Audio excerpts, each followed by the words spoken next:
So somewhere during the construction phase, engineers found out that one of the towers was actually leaning slightly off the center. So to the naked eye, these two looks perfectly straight, but technically they're not. Yep, you guessed it right. I am indeed in Kuala Lumpur in Malaysia. And that over there is the mighty Petronas Tower.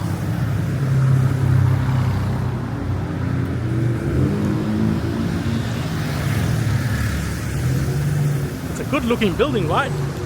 So I'm in Malaysia for 3 days. I just arrived from Singapore. But in this video, I'll be covering everything I do and see here. I already booked a trip for tomorrow, which we'll talk about it as we go. So without any delays, let's check this city out. I'm actually interested because this is the first time I actually get out of Kuala Lumpur and exploring Malaysia. I've been through Kuala Lumpur airport a few times, but never really had a chance to explore until today.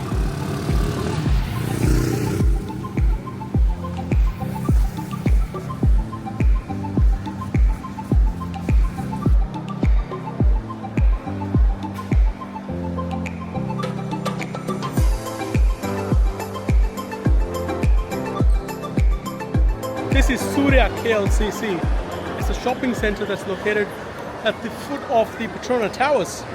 And I spoke to one of the staff members, and to get to the viewpoint, you know, the popular viewpoint where you see these two towers, to get there we can actually go through the shops and yeah, turn right somewhere. I think I forgot exactly. Oh yeah, I'm not going to bore you with the shopping center. Oh yeah, that's another popular thing to do here in Kuala Lumpur anyway, shopping.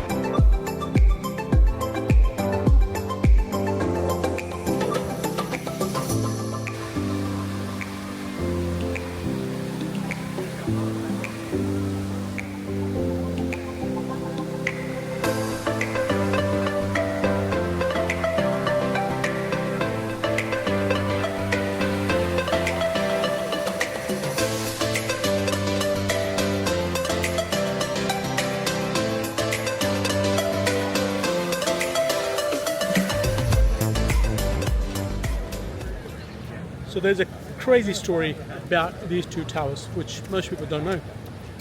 So in the 90s, these two towers were built simultaneously, but by two different companies, a Japanese and a South Korean. So somewhere during the construction phase, engineers found out that one of the towers was actually leaning slightly off the center, although only by an inch, but in grand scheme of things, pretty disastrous, right? So the solution, they said, continue building the rest of the faulty tower, but this time shifting it towards the opposite direction. So by the time it's fully built, the fault is corrected. So to the naked eye, these two looks perfectly straight, but technically they're not.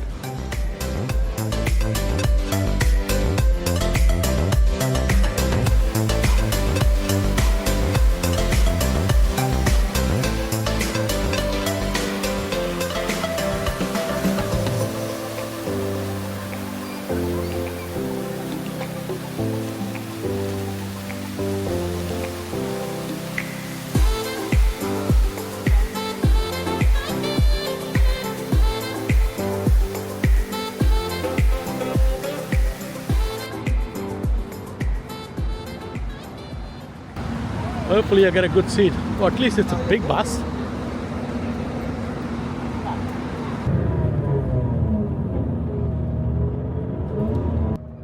And also Batu Cave now has become famous with rock climbing activities, which is behind this cave. And 1920s, the temple start, yeah? So after probably half an hour drive, we have finally arrived at the Batu Cave. And here it is.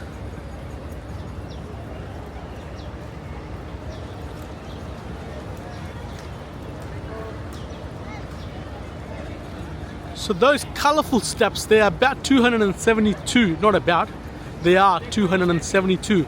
And that is only to get from the bottom to the top of the temple. But then there are another additional 100 steps that's located inside the cave. So 372 steps from bottom to all the way in the cave. So this is a Hindu temple, by the way. So Batu means rock. So makes sense. It's a massive rock. So Batu Cave. But that over there, the golden guy there, he is Murugan. It's one of the Malay gods or Hindu god. And back in the days, it was all the same. So that's his statue. About 40 something, 42 or 48 meters tall, roughly. And yeah, those steps there were never so colorful until 2000s, when the society of the temple, or the brass of the temple, they decided to just color them, and that was only to attract visitors and make it more, I don't know, photogenic. And I think it worked. They look cool. I mean, better than the boring concrete color, the natural gray color. This is more Instagrammable, in my opinion.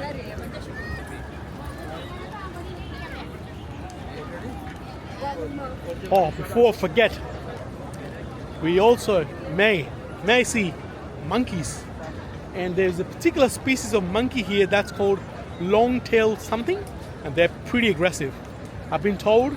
We have been told that these particular monkey, they just like to test you. So they run to you and just want to stare at you. So with monkeys, you never stare into their eyes, because that means game on. So fighting.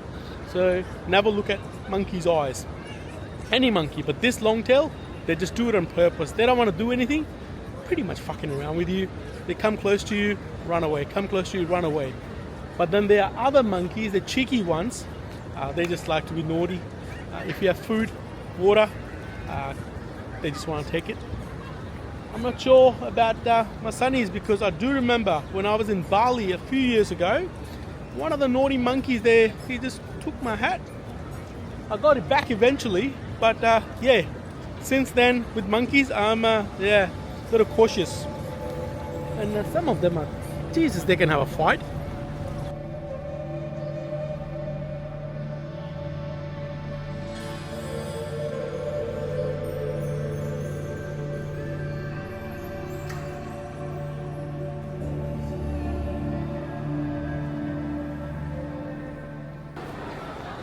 Oh yeah, good jump. Oh, there's some sort of activity happening in the bush over there, so I'm guessing the monkeys are jumping around. Oh, you got a little snack box. Alright, the journey to do this, hopefully 372 steps, starts right here.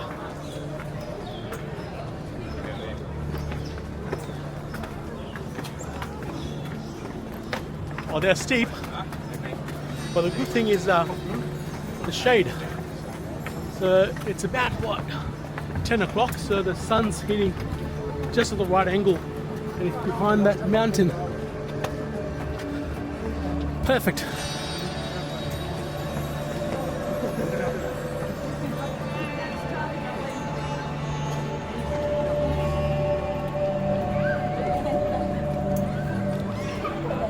Halfway, or maybe even more. Not too bad. Should be able to do the whole 372.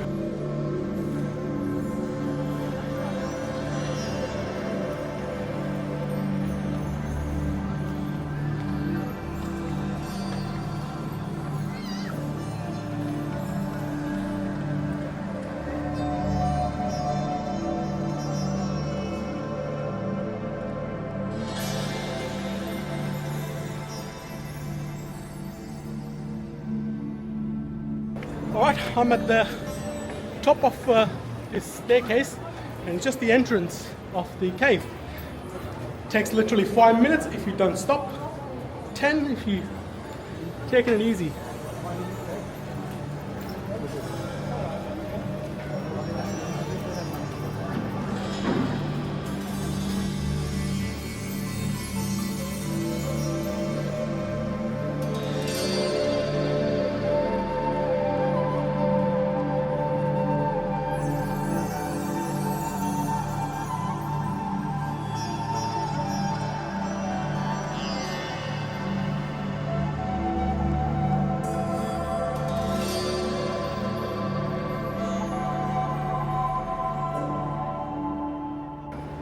So to go into this temple, people have to take their shoes off, which is quite a common practice in Hindu religion.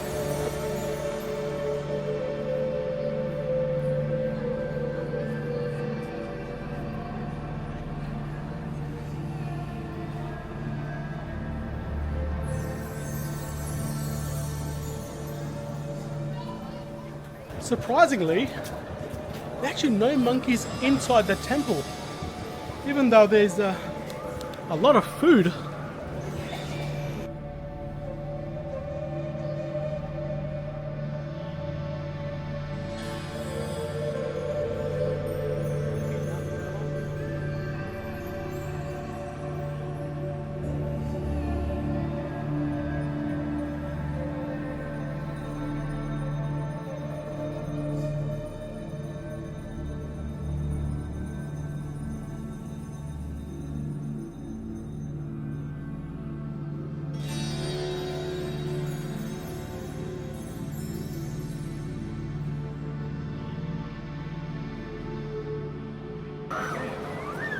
Alright, time to head down.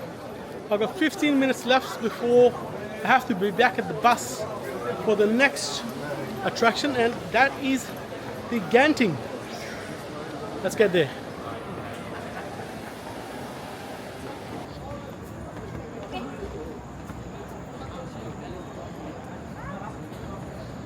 All done. Full 372 steps conquered. Twice. One way up, one way down. And this is why I always say, do it when you are young, or at least fit, and when you can. I mean, of course you can do this kind of stuff at any age. It doesn't always mean it will be as fun. So get out there and see the world. It's not fun when you're super old. You can, but I've seen some people are struggling. It's sad. I know some people will say, oh well, at least they're there. Yeah, I know. I'm not saying that's a bad thing. But I think conquer the mountains whilst you're young and leave the fancy stuff for the later. You know, when you're older, do the cruise ships and those fancy stuff later. But anyway, that's just me.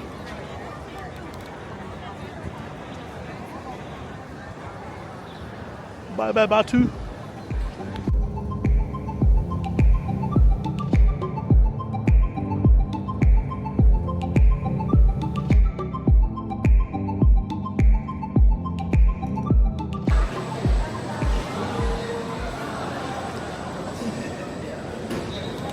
So after 60 minutes drive from Batu Caves, we have arrived at the Genting Highlands and just about to get onto these gondolas.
Alright, so now you've seen this place and probably got an idea that it's pretty big.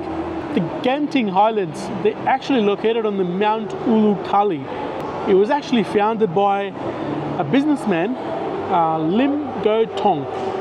He was born in China, and at the age of 20 he moved to Malaysia. He initially started as a carpenter, then owning a construction business. And one day he came to Cameron Hills, part of his job, and then he really liked the weather, the vibe, the landscape. But then the idea grew upon him and he ended up building a hotel.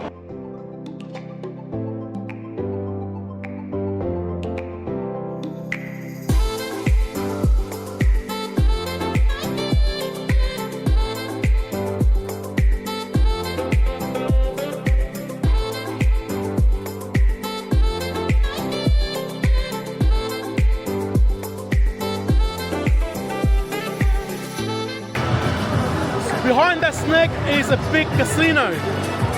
Of course, the photos and videos are not allowed, so I'm not gonna bother walking in there. And I got a restricted time limit. But here, we have the indoor theme park.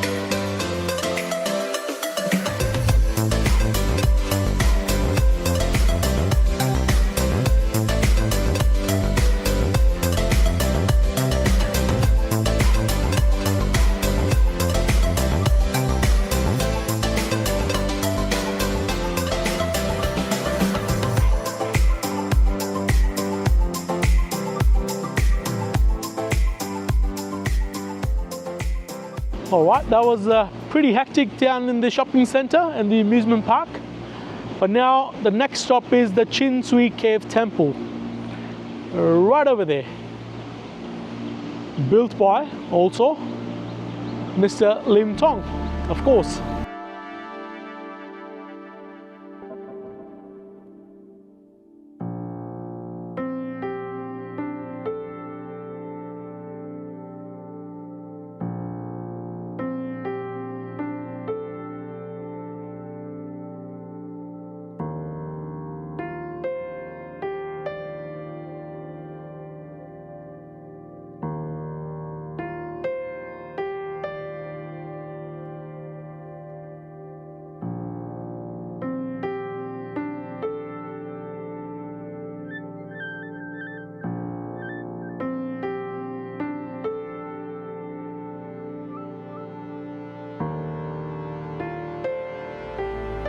You know, I like this place more. The shopping centers and stuff, you know, they're okay, they're good. I only go there if I need to buy something. And that amusement park is just loud and it's hectic. This is nice, this is peaceful. Can you hear it? The firecrackers. The bottom bit of the shopping center. Remember where we started the gondolas from? It's just right behind this building, and then we went all the way up there.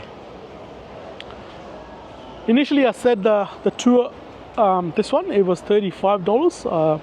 I just want to correct it. 56 Australian dollars per person. So look, because it was my first time in KL, I didn't want to waste too much time because I'm only here for 2 or 3 days. But you have an option to go to Batu Cave from KL. You can even get a taxi. And by the way, taxis in KL, or I'm not sure about Malaysia in general, but KL, it's pretty cheap. That building over there, it's called Merdeka 118. It's 118 floors. The second tallest building in the world, just after Burj Khalifa. But I don't know about that. I mean, yeah, probably in the books it is, but come on guys, you can't just stick up something on the top and count that as well. I mean, is it a tall building? Yeah, it's impressive. It's a good looking building, it's tall. But that little thing up there, which I'll talk to you in a second, that shouldn't count. To me, the length of the building or the height of the building should be calculated to the point where the members of the public, not a person or a few people, members of the public can go. So or maybe a few people can go, but what I meant by that is you can't say, oh, that person he cleaned or changed the globe up there. That's not the tallest building. You know, it has to have some sort of, I don't know, rooms and that kind of stuff. So yeah, sorry people of Malaysia, I'm not trying to be rude, but come on, that's cheeky. Oh, it's flying nicely. Perfect timing. So the Merdeka in Malay means independence. So when the first Prime Minister of Malaysia, when, you know, the country got independent, he said Merdeka 7 times, I think, or 8 times, like a few times he said that. So he pretty much said independence, independence, independence. So that's why, where is that building now when I'm trying to talk about it? So the reason why Merdeka 118 has that, here, she's coming out now, has that pointy bit because it's believed to be, you know, replicating the first Prime Minister's stance when he said Merdeka, so that's like his right arm up in the air. So I'll take that, I'll buy that, that's fine, that's cool. But you can't just say that's the actual height of the building. No, that's naughty, can't do that. Otherwise people will be just building something and just sticking up a, I don't know, like the mobile tower or some sort of antenna there. Can't do that. I'm all up for the highest, biggest, all that kind of stuff, but you can't start playing cheeky technical games. I think I'm going to upset a few people, but I'm not saying this because I'm targeting this building. I've seen this kind of stuff in other parts of the world as well. And yeah, you know, it's a beautiful building. It's a good looking building. It's nice. So here, so Malaysia was a British colony, and what British people do, they love cricket. I think it's, is it their national sport? I don't know. But yeah, they love cricket, we all know that. So this is where they used to have a cricket ground. I think there's a pitch right in the middle still. But Malaysians, they are not the biggest fan of cricket. I mean, I haven't heard of Malaysian cricket team unless recently they have just joined the gang. So they actually play soccer, you know, they are into football. But they said, you know what, we'll just leave it like that. It's nice, people can come out here, and actually this place is used also for breaking Ramadan, or breaking the fasting, not breaking Ramadan, breaking fasting. So you'll see a lot of people here tomorrow because Ramadan's starting tomorrow, and you'll have a lot of food trucks. They will be bringing all these porridge, like some special stuff which is used to break fasting. It's all for free, so pretty cool.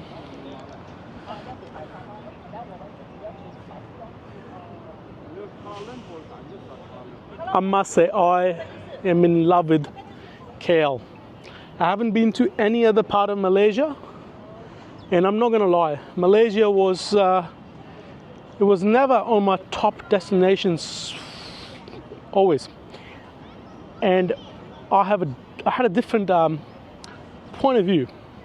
I knew it was pretty solid country, they're done well, they're advanced, you know, you see that kind of stuff on TV and stuff, but coming here I love it. Like, I'm not just saying that, I'm not trying to make it up for the shit I said about the Merdeka Tower.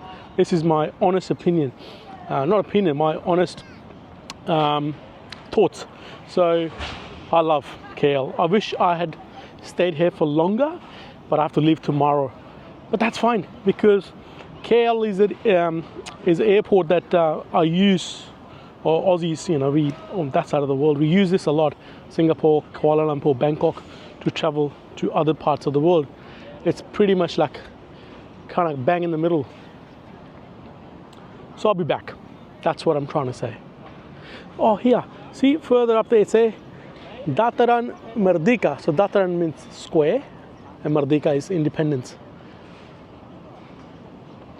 Alright, so I found Mr. Prime Minister's photo where he's raising his right arm up in the air, and that's the moment I believe he's saying Merdeka. And of course the Merdeka 101, oh 118, 101. I'm thinking of Taipei 101. This is what happens when you travel too much in a short time. All get mixed up.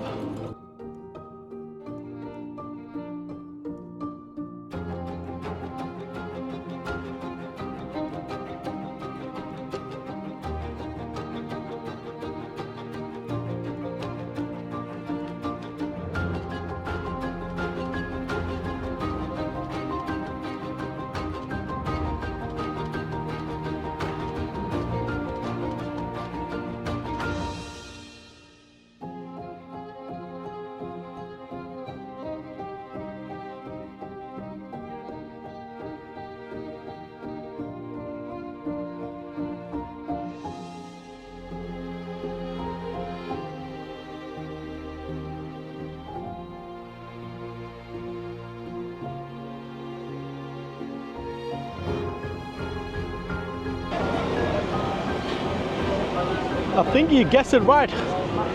Indeed, we are in Chinatown. Those lanterns are perfect giveaway.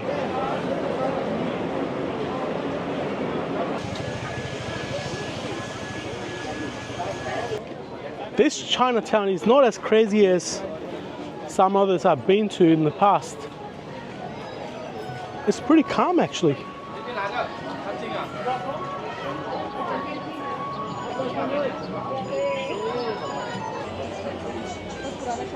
Looks like we're coming out of the end of this street, and it's kind of three intersection. So we got a way to pick. All right, let's head back and find another spot. But before that, actually I'm hungry.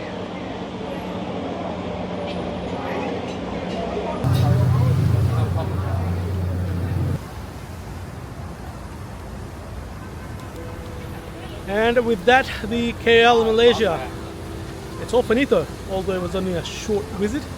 I was here for 3 days, kind of 2 days. I'm leaving tonight, going back home. Hope you guys enjoyed this particular video. I've been away for like 3 months altogether. I was in Thailand, Japan, South Korea, Hong Kong, Singapore, and of course finished in Malaysia. So if you haven't checked those videos, please have a look. I'm actually homesick. I miss home as much as I love traveling, but I think I'm ready to go. Saying that, I'm sure there'll be a trip coming up very soon. So by the time you're watching this video, I'm hoping I'll be out and about again. So see you in those videos very soon as well. You guys take care and have a look at the Petronas Towers one more time.